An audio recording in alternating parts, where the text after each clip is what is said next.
City of Stevens Point Historic Preservation Design Review Meeting, recorded August 26, 2024.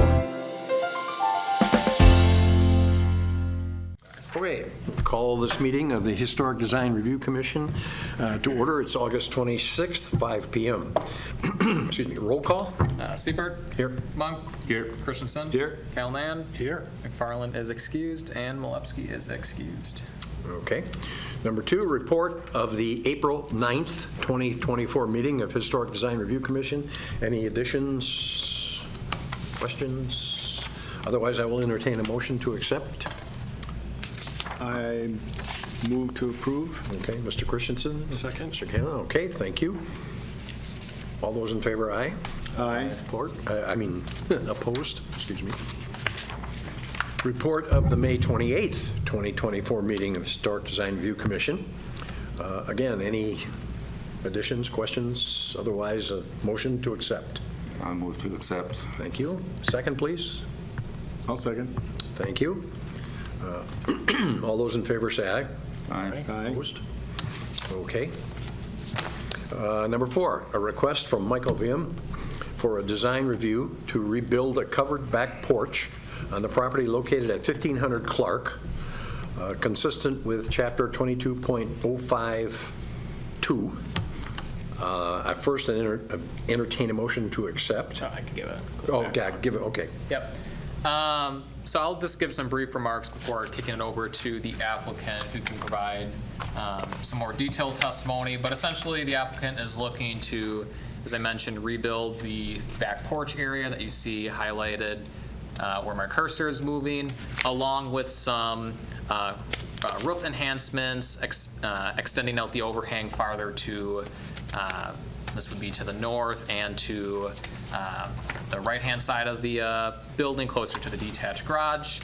Essentially, there's 2 reasons why this project proposal is brought before you. 1, rebuilding the back porch, that's considered a major work, and likewise the alterations to the roof overhang, as I just mentioned. So with that, I will defer to the applicant if you want to come up and give some background information, whatever you see fit.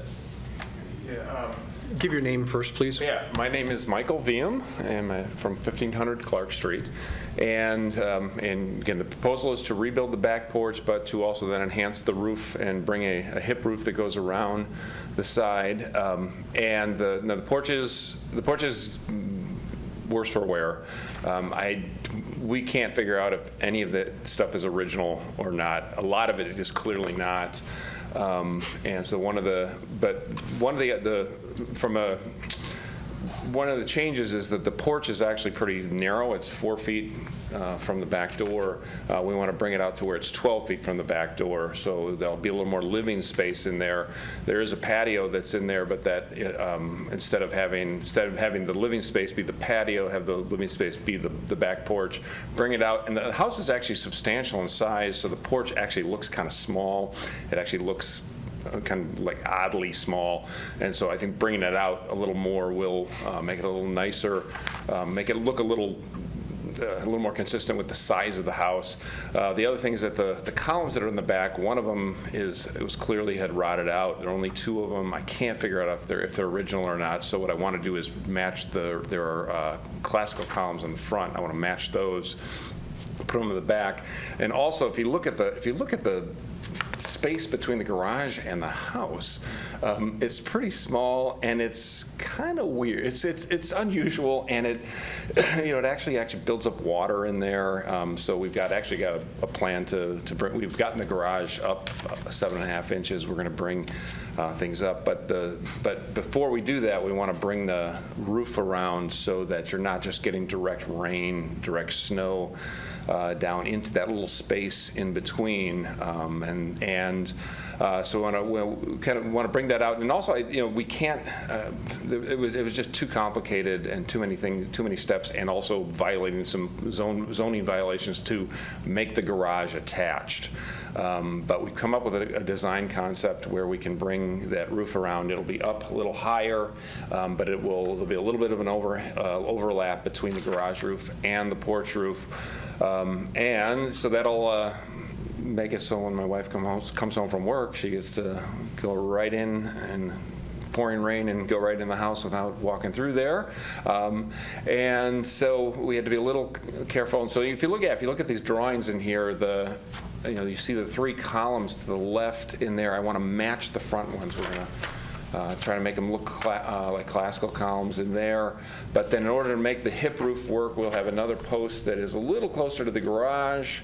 Right there, it'll wrap around as a hip roof that'll actually match the roof of the up above in there. And I think, you don't get a good look at it from Main Street, but you can actually, if you're right in front of the castle, you can actually see it. And I think it's gonna make that look a little nicer. That'll make Schulfer and Associates, the folks that are in the Prairie Style out of there, that'll give them a little better view as they walk into work in the morning. But you see it will overhang just a little bit, and we came up with a way that we can make it where we can make it structurally sound, where you can actually have this overhang in there. And so that's the idea. What are you going to do with that little closet thing? Closet is going to stay. We're going to rebuild it. The closet is not original. If you get inside of there, you can see the old siding. For better or for worse, the house, like a lot of the houses in Stevens Point, had aluminum siding put in somewhere in the middle of the 20th century, which I think of as this century, but it's actually last century. But it is. We're going to make it approximately the same. Now, if you look to that closet thing, if you look on the right, you see the little angle part in there. Those are cellar stairs. So we have to somehow accommodate the fact that there are cellar stairs there.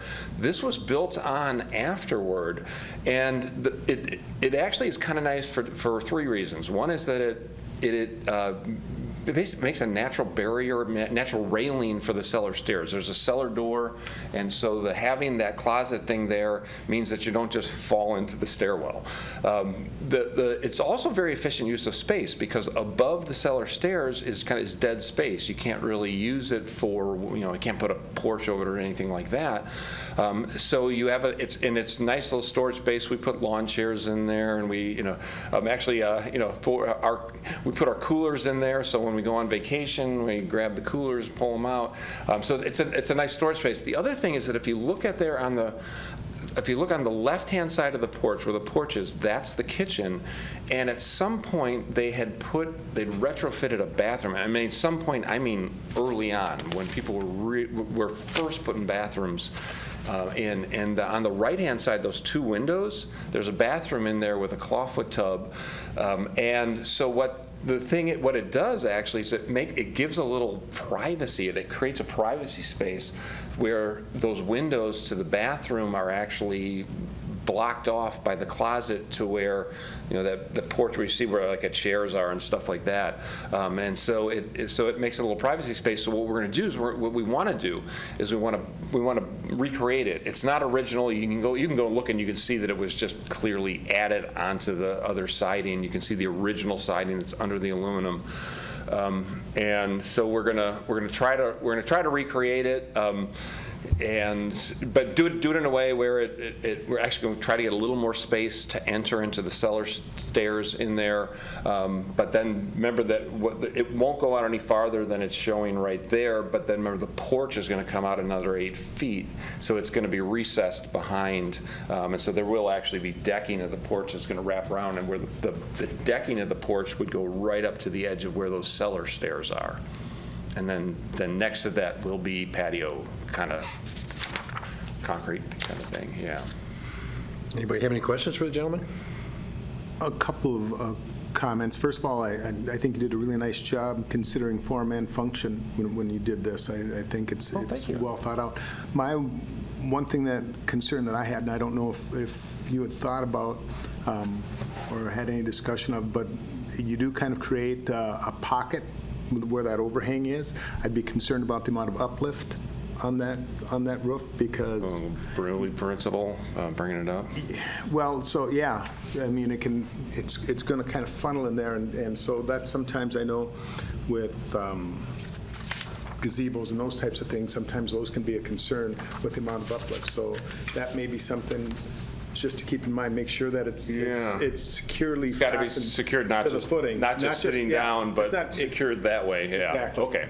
On the And we can do that, definitely. And actually, and the beams that are going to be lag bolted into the house itself, those are going to naturally do that. But then with the columns, there's going to be another beam that goes along with the columns. Those are going to have to be secured, so that's a good idea. I didn't actually think of that. And secured, not And just. they do make some ties that are specially designed to Right. help resist those upload forces. Okay, we'll do that. Anything further? Did you have another one? No. I thought you had two. Okay, well, no, the first one was just commenting on the form and function both being considered. Okay. You did a real nice job in design. Any others? Gentlemen? No? Okay, I would then call for a motion to accept or reject Mr. Viem's I would, proposal. it's in my district, so I did go and look too, and I do think it's going to be a nice addition. I would move approval of the request. I would second. Second, okay. Any other, no comments? All those in favor say aye. Aye. Opposed? Okay, guess it passes. Thank you, sir. Thank you, neighbors. All right, now, is it? When you're approving it, No, Ginger might be offended, but that's okay. Absolutely not. She shows up and you leave. I mean, it's Okay, number 5, a request from Austin Lamb for a design review to install a new roofing material on the principal structure located at 1532 Clark, consistent with Chapter 22.05-2. All right. Go ahead. So as I noted in the memorandum to you folks, the applicant is looking to swap out the existing metal roof with that of the use of shingles. This would apply just to the house and not for the detached garage. Both are of the same metal roof material right now, but the scope of work would be just for the house. So a little backstory, as you know, folks on the commission know, the conversation about roofing materials have been talked about more than once over the last year plus. How our architectural guidelines currently state is if you're swapping the roofing material from one type of material to another, that requires review and consent by you folks. If it's just like-for-like swap, shingle to shingle, that's something that I, as staff, can review administratively. Normally, you know, through historical records, it's shown that this house has historically utilized shingles up until 1981, when that change occurred, swapping to the metal roof that you see today. Obviously, if we would be applying today's guidelines, that wouldn't be up to snuff. That most likely would not be approved by staff, be approved by the commission, or at least not recommended by staff using current design guidelines. With that said, though, as I mentioned in the memorandum, the work was done in 1981. It wasn't until 1983 when this commission was formally created by the Common Council, with architectural guidelines adopted shortly thereafter. So there really wasn't the review that was done back in 1981 to either deny it outright or at least have a thoughtful conversation about it. So, you know, ultimately this, like some of the subsequent agenda items that will be brought before you, is, you know, I think the common theme is trying to correct some ill improvements that occurred at some point in the past. And I think this project just is a good example of that. So I would recommend approval and be happy to take any questions. There's nobody to rep. Correct, no one. Okay, so questions for Adam? just out of curiosity, Adam, is this a repair due to like damage or leak, or is it just a purely visual upgrade to the house? More so the latter. I'm not aware in conversations. Well, that's good. there's an actual I'm leak, curious but- that the owners are thinking about this kind of stuff, so that's good to know. Yeah. Okay. I would then entertain a motion to accept the proposal from Mr. Lamb. I move to accept the proposal. Second, please. I will second. Okay. Mr. Calnan, thank you. All those in favor, aye. Aye. Opposed? Okay. That was easy. Number 6, a request from Tom Krutza, representing Wesley Cabral, for a design review to create a new window opening on the rear elevation of the building located at 1900 Clark, consistent again with Chapter 22.05-2. Right. We have no rep, huh? Correct. So I think, the first observation, at first glance, I'm sure you folks are of, should we really consider creating a new window opening? This again comes with that caveat, is that at some point in the past, an exact year, I don't know, there used to be a window in the location of question. At some point in the past, that window opening was boarded up, covered with siding, and it really stood the test of time until today. There's not any historical photographs that would corroborate that analysis that there was a window here. Not surprising that window is located on the north elevation of the building. But just based off of the structural nature of the house itself, it's pretty evident that there was a window at some point in time.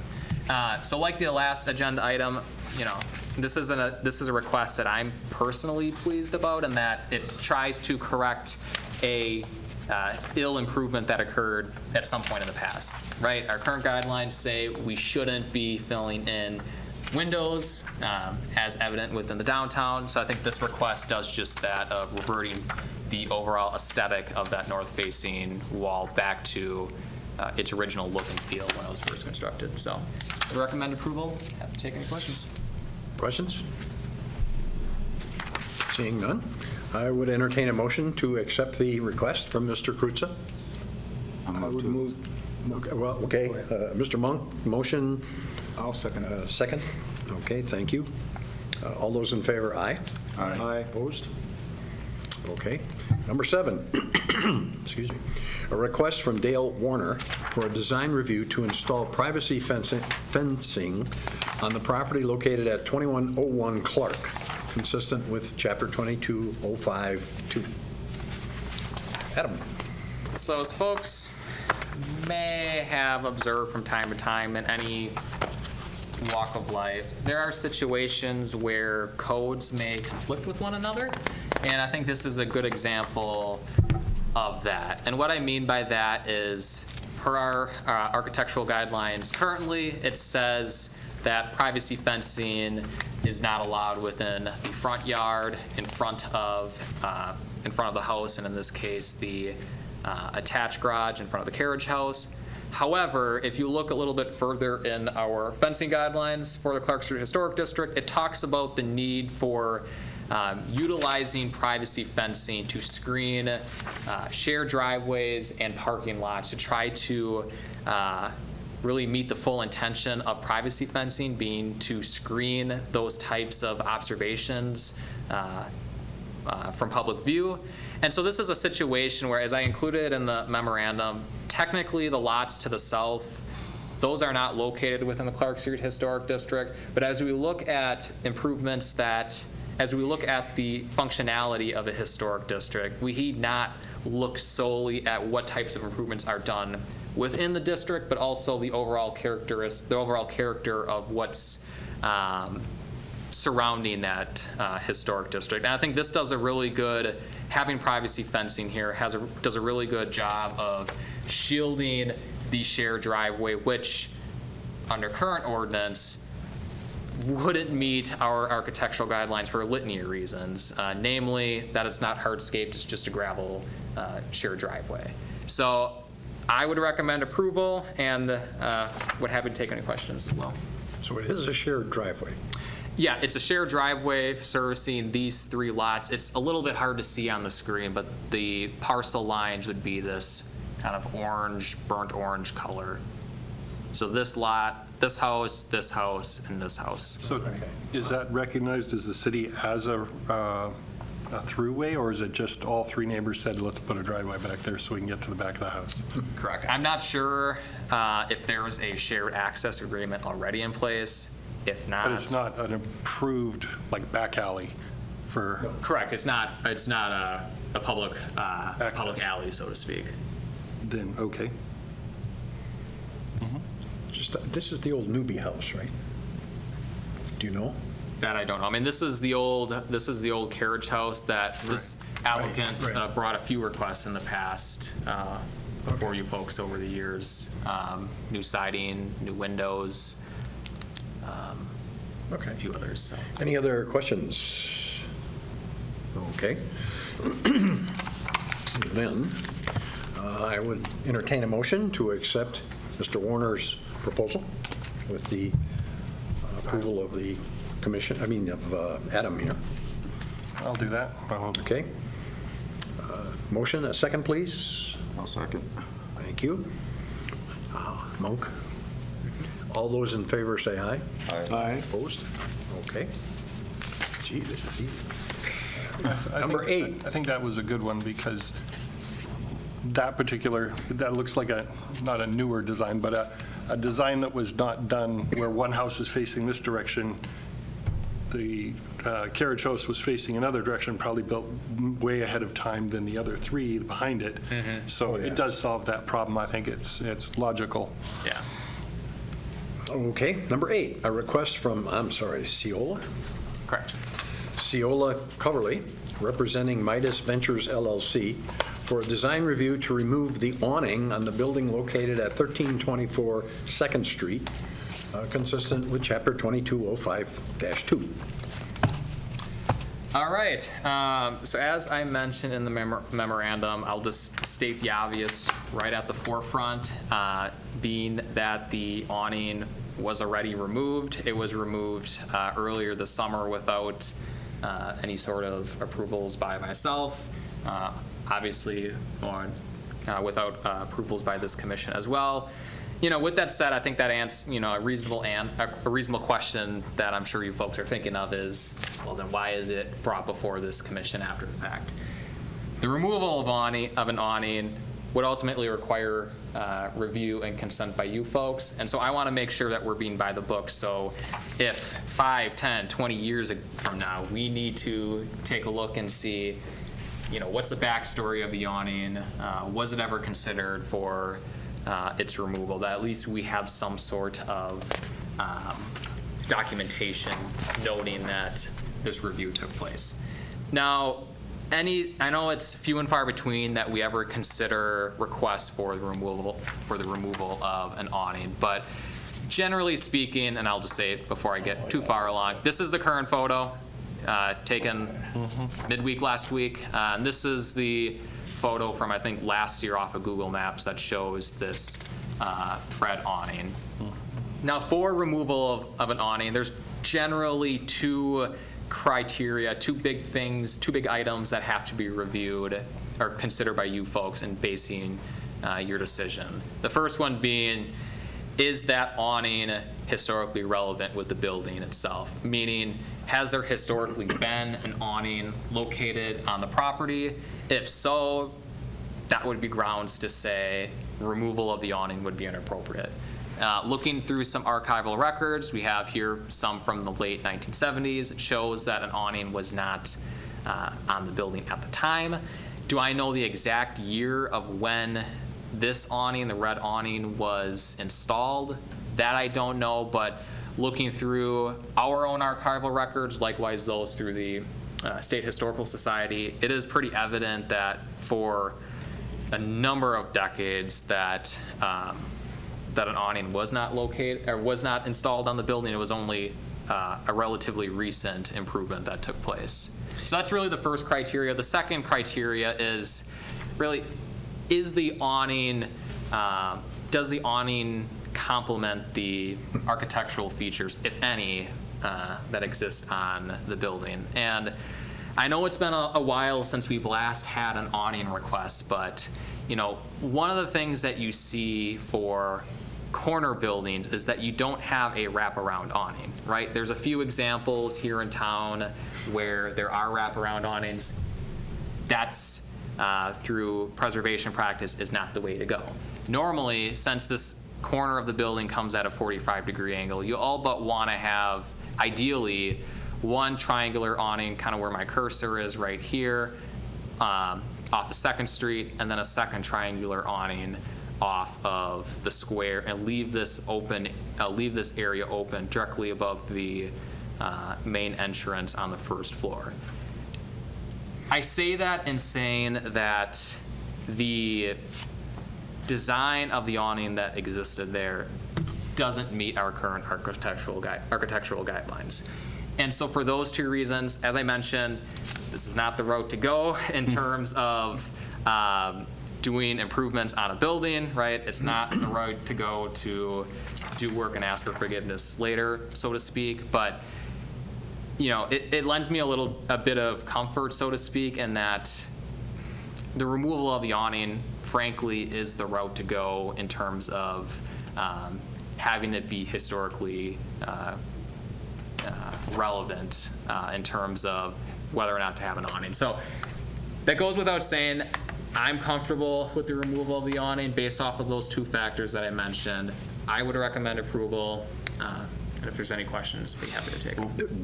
When they removed the awning, was there like, was that just done like, oh, I don't want that, get rid of it, without any knowledge of the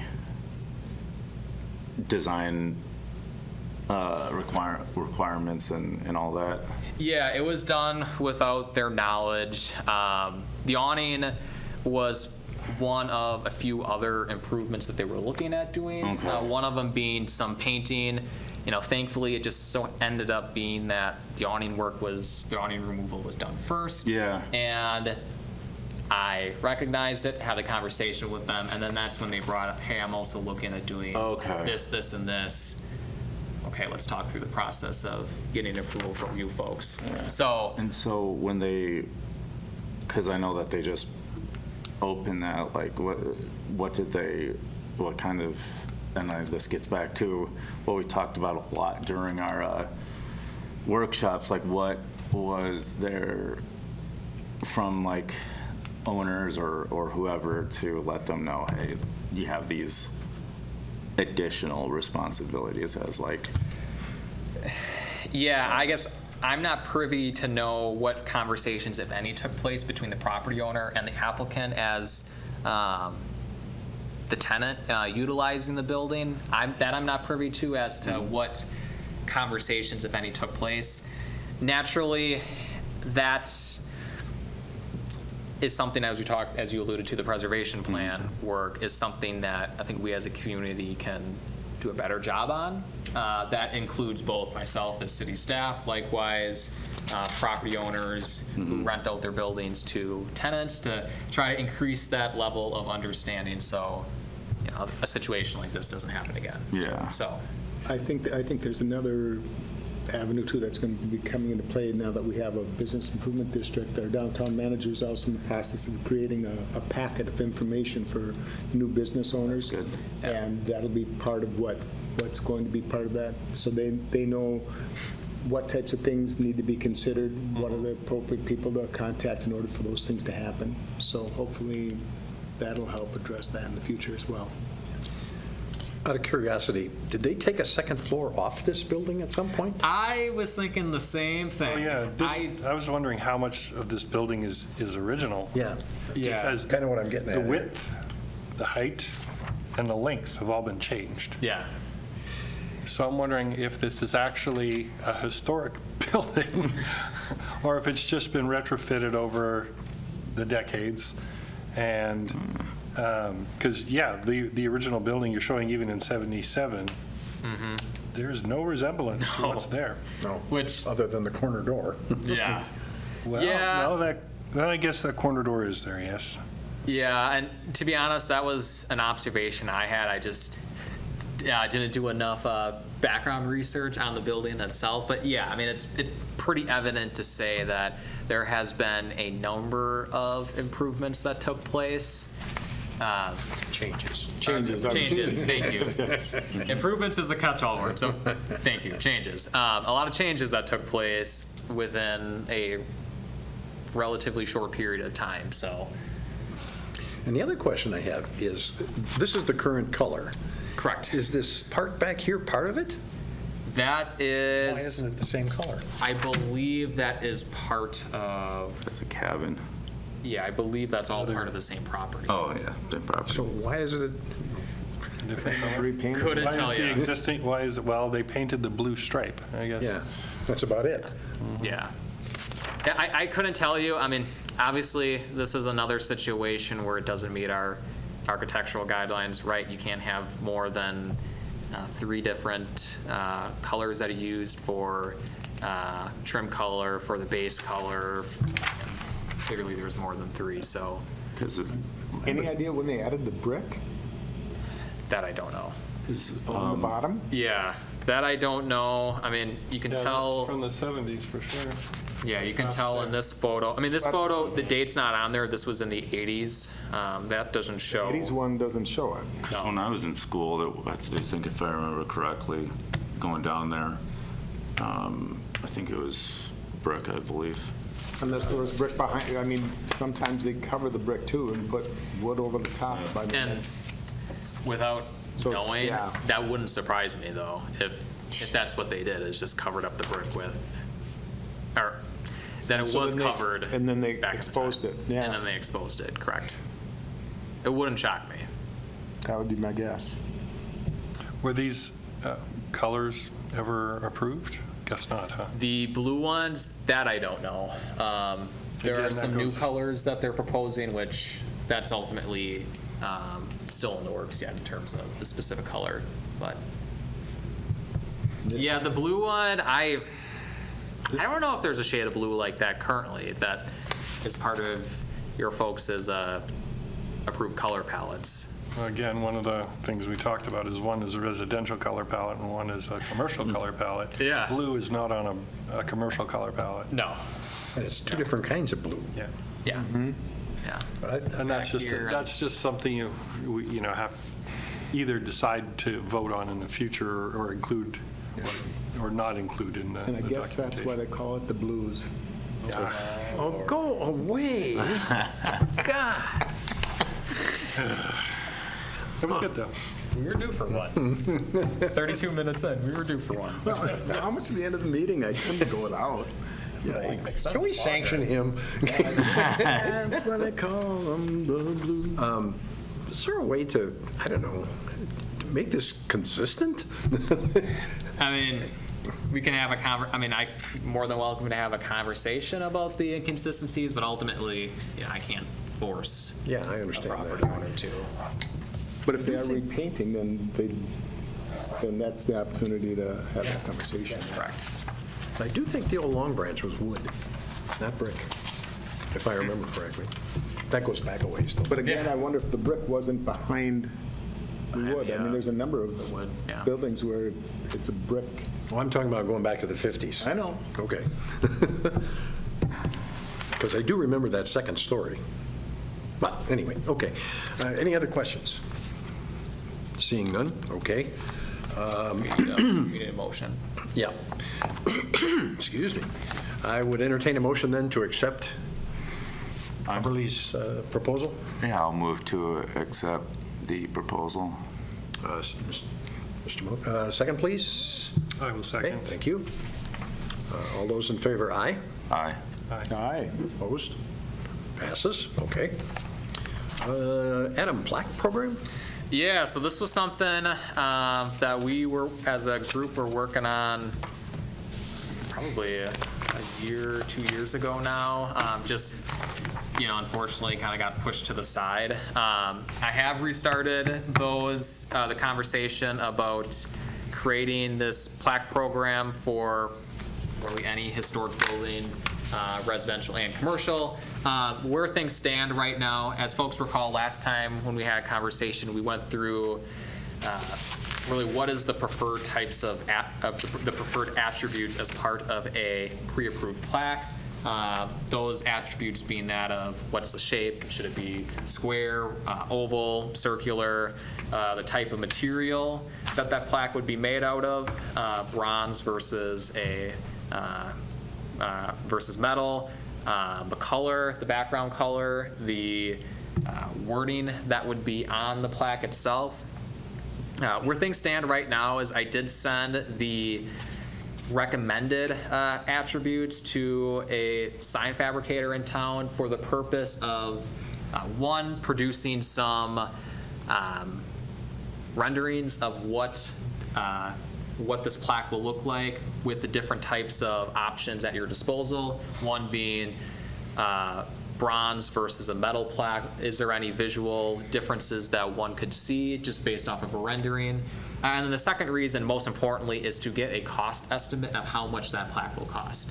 Right? We want to, if we as a commission are still interested in creating a program like this, we want to find that balance of having a pre-approved plaque that is aesthetically complementary of that of the historic building that it's affixed to, but also making it not be cost prohibitive for a property owner to participate in the program. So I thought I was going to get those renderings and cost estimates in time for the meeting today, so I apologize that didn't happen, but next time I should have those details before you all so we can speed this program along. So I don't know if there's any questions, or if not, this is more just I guess more of an update than anything. So. Okay. Gentlemen? Okay, staff updates. Adam? Yeah, so the first one, web-based walking tours. This was something that I believe we chatted about, again, a while back. This was a project that I was working with our full-time GIS tech when we had one in our engineering department. We did work together on creating a web-based walking tour that essentially somebody could pull up this tour that's on your phone, so to speak, and I don't know why it's not pulling up. If it doesn't work, so be it. But essentially, what I wanted to talk about is, ultimately that project has shuttered more so because of the fact that our GIS technician, that position has been vacant for the last, it's a year and a half now. For this upcoming fall semester, I am working with our GIS department through the university for having basically the city being a client for their capstone class, where they'll be working on a few different projects in smaller groups, one being transportation related, one being more aging related, focusing on specific improvements that focus on aging in a specific city park. And then the third one being is a group kind of picking up this web-based walking tour project where they would highlight a given area, if it's a proposed historic district like the Church Street Historic District, or focusing on a particular theme like restaurants and shops within the downtown, of creating this own interactive platform where somebody could pull that up on their phone and walk and take a look at things as they see fit. So that is a project that a few students will be working on through the remainder of the fall semester. My hope is when we get basically the project final project from them, I can share that with you probably by the end of the year, early next year. So wanted to give an update on that, just since I know that was a project that we talked about a few years back, and again has kind of been shuttered up until recently. Any thought to doing a hard copy of these, besides on the phone? A brochure, in other words, We can, yeah. like at the visitors and center? No, we definitely can. What type of platform, it's web-based, obviously, but what tool are you using to get it? Excuse me. It would be ArcPro. It's So, what kind of folks in the GIS profession utilize. That's something that I wish I could have been able to pull these links up. But essentially, it's something where you can create like a slide deck, for example, that goes from bullet point to bullet point. Each bullet point would highlight certain pictures, archival photographs of a given building. If you do a Google search for like a web-based historic walking tour or something like that. But like, what's the program called? At the university? Yeah, like what they're doing. It's through their GIS department. It's their capstone class. Okay. I'm blanking the first offhand as to the specific class name, but going back, Barry, essentially if you go like point by point, it'll pull up a series of historic photographs of the building. It'll give a blurb about the building itself, whatever details, whatever data would be relevant that you could pull that up on your phone, take a look at that. If there's interior photos, you can upload that. It's kind of like what Kind of like what you've done, yeah. because I'm working Through with. a different platform. I'm working with, well, I used to do the GIS stuff early on in my career, and it's changed obviously immensely. But I'd be interested in finding out more information, just to Will this see be if I can similar to, help. excuse me, will this be similar to what they're doing in La Crosse with their walking tour? We had a presentation when we were there. I don't recall. Marshfield has a really nice one. Okay. I think there's 5 themes. I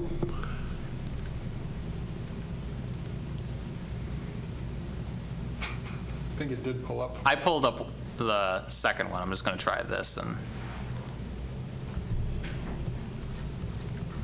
If not, the second one will be suffice. So, I mean, this is one example where somewhere in Hawaii, what they do is they have a specific route. I'm assuming in their capital, so it has to be Honolulu, where they highlight the given route that they encourage folks to do, and then a simple bullet point or icon denoting something specific. So if you click on the first one, this gives more of an overview of what the district is, some background, and then following that, they highlight specific building-specific improvements that are worth recognizing with a description of it. So it would be something like this. I mean, there's different ways that you could structure this platform in a way. I just want to make sure that this is not too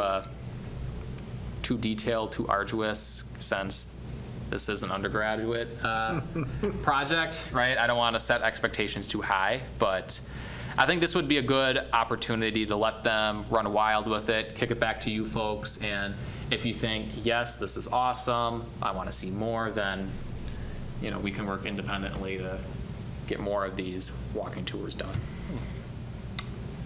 Do you have a copy of that brochure that Wendell Nelson did?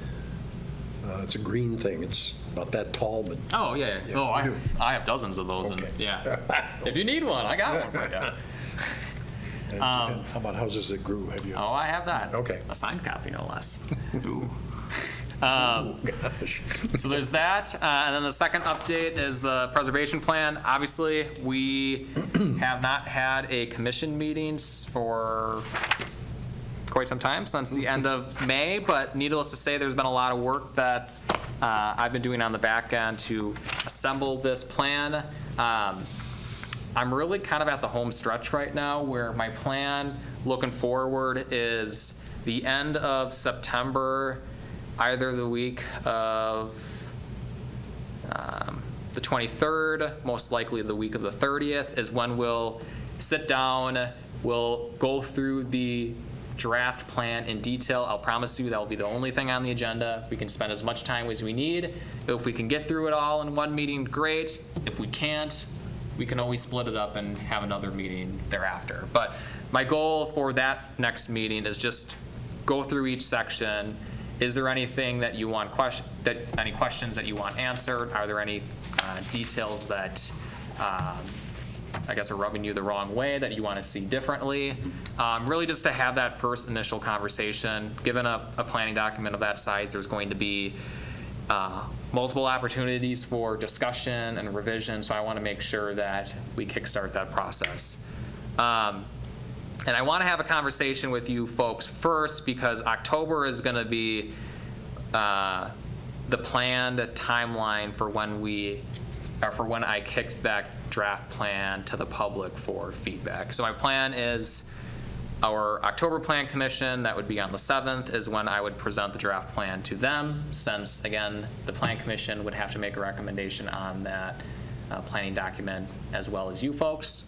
And then sometime mid to latter part of October, I'll schedule at least one open house over at Midstate again, just to present the draft plan, go through the details, and solicit some public feedback. So wanted to give you an update on that. I know there's been a few months intentionally where it's been quiet on that front, but really it's just a matter of plugging all the verbiage and the maps into InDesign. So it's a fun opportunity to relearn that program, for better or for worse. So, any questions? Yeah, I was just wondering, before that meeting where we meet and discuss, will like copies, like physical copies, be available ahead of time? So,